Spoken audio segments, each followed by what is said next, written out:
Hello, I'm taking on a challenge to beat every playable Nintendo published game. Welcome to the next episode. The next game is Game & Watch Balloon Fight. Balloon Fight was the third and final game in the Crystal Screen series. While not the series with the fewest entries, this one ended up being pretty short-lived. As I said in my video on the first game in the Crystal Screen series, we're at a point where the Game & Watch was really starting to slow down in popularity, so I guess it's not too surprising it didn't last all that long.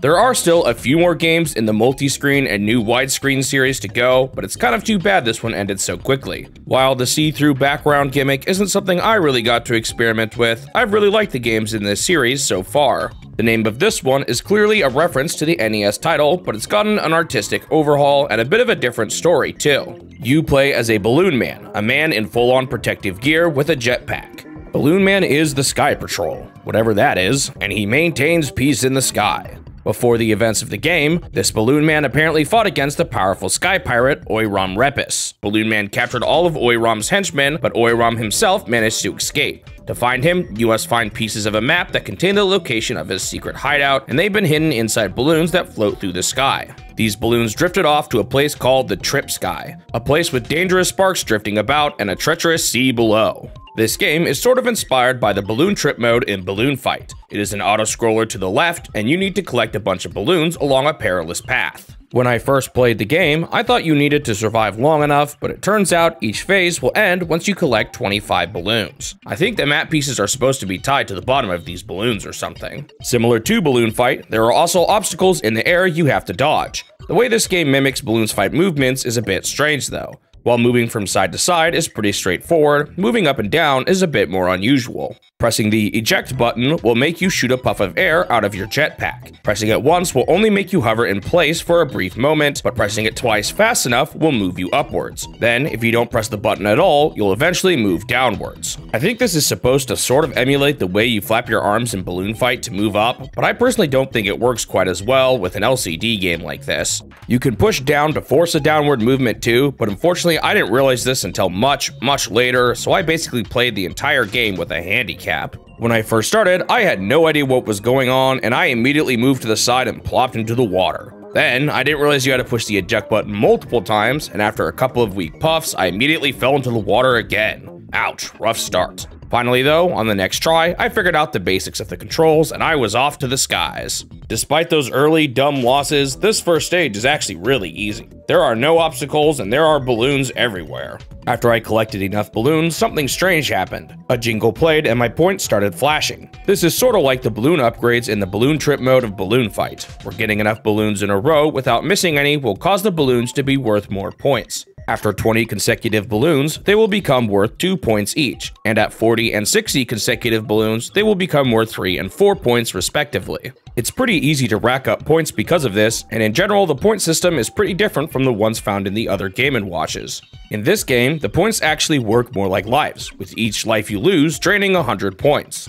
I guess the ultimate objective is just to see how many phases you can clear before you run out of points. Every time you beat a level, you can choose to access a bonus level by pressing up or down on the glowing platforms at the bottom. Unfortunately, I didn't actually realize this until I was writing my script, so I didn't even get to take advantage of it during my playthrough. I did go back and get some footage of it though, and it's pretty clearly based on the bonus stage from the original Balloon Fight. You just fly around and get as many balloons as you can before the time runs out. In the next phase, they introduced the sparks. I didn't find them all that difficult to dodge, despite the fact that I didn't even know about fast falling. In phase 4 though, I did get trapped on the edge, but if I had known about moving downwards quickly, I definitely could have avoided this one. I lost 100 points, but I still had another 100 remaining, so it wasn't all that bad. After this, things were going pretty smoothly. Honestly, in general, this game ended up being easier than I thought it would be considering its weird controls. Even in phase 7, which was covered in sparks, I got through it unscathed. I think this is because of the way they position the sparks. There's no way to hit them when moving up and down. The only way to hit them is to either move directly into them or get stuck on the back of the screen when one moves into you. If you're paying attention, you shouldn't really ever move into one, and the screen moved slow enough that getting stuck in the back wasn't actually all that common. At the end of phase 9, I finally found him, Oiram Repus, the evil fish pirate. This boss is where things actually start to get tough. Basically, the objective is to survive long enough and avoid his attacks. You can see how long you have to survive with a timer up in the corner, although each decrement is definitely less than a second. He basically just moves up and down and shoots sparks at you while he moves. What makes this tough is that since the sparks are actually moving, they can move directly over you on their own now. Unfortunately, this is where being able to move down quickly was super important. Without knowing how to move down quickly, I had to wait long enough for each puff of the jetpack to run out before moving down. This made it a lot harder to dodge the sparks, and unfortunately, I got hit by a spark and lost with 15 units of time remaining. Bummer. To my dismay, you don't get to try again, and you can't rematch him until you beat another 8 phases. While this sort of counts as completing a full loop, I definitely wasn't satisfied with losing to Oiram Repus like this. Guess it's time to do it all again. While it took a while, getting back wasn't all that difficult. I was definitely gaining more balloons than I was losing. Eventually, it was time to fight the boss again, but unfortunately, his pattern was even worse this time and I failed immediately. Ugh, if only I'd realized you could move down quicker. This one is definitely on me for never even trying to push down. I was concerned that he might be getting harder as the phases got higher, so I decided to reset from the beginning this time. Once I made it back to phase 9, it was time to try again. I had some super close calls, but I finally pulled it off. After the time runs out, Balloon Man flies up to Oiram Repus and drags him away. It kind of looks like he's flying him to a ship in the background, so I guess he's sending him to prison or something. While I think this is as good of a goal as any for this one, I decided to try and get 1000 points just to see if there was any sort of jingle like there was for Game & Watch Super Mario Bros.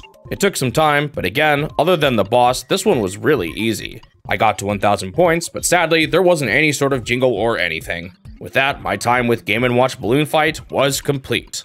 On to the review. Unfortunately, off the heels of the other 2 Crystal Screen games, I found this one to be a bit of a disappointment. It's not terrible or anything, but it manages to be both a bit awkward to control while still being too easy. It's unfortunate I didn't realize about moving downwards, but I only really think that would have affected the boss fight. It's nice to have unique levels at a final boss, but the levels themselves end up being just a bit too bland. I don't know if I just went into this one with higher expectations because of the other 2 Game & Watch Crystal Screen games, but I left this one feeling like it wasn't quite as good as many of the other Game & Watches I've played. I gave the game a 5 out of 10. I've decided to add a new section here at the end where I show off the progress I've made so far on each console. With Game & Watch Balloon Fight beaten, I have now completed 48 out of 58 Game & Watch games, meaning I am 82% of the way through all of the Game & Watches. Thanks for watching the video. If you want to see more of these in the future, make sure you subscribe to the channel so that you won't miss out on the next one. Also leave a like if you enjoyed it, since it will help the channel grow and motivate me to continue this series. I hope I will see you in the next step of my quest to beat every Nintendo game.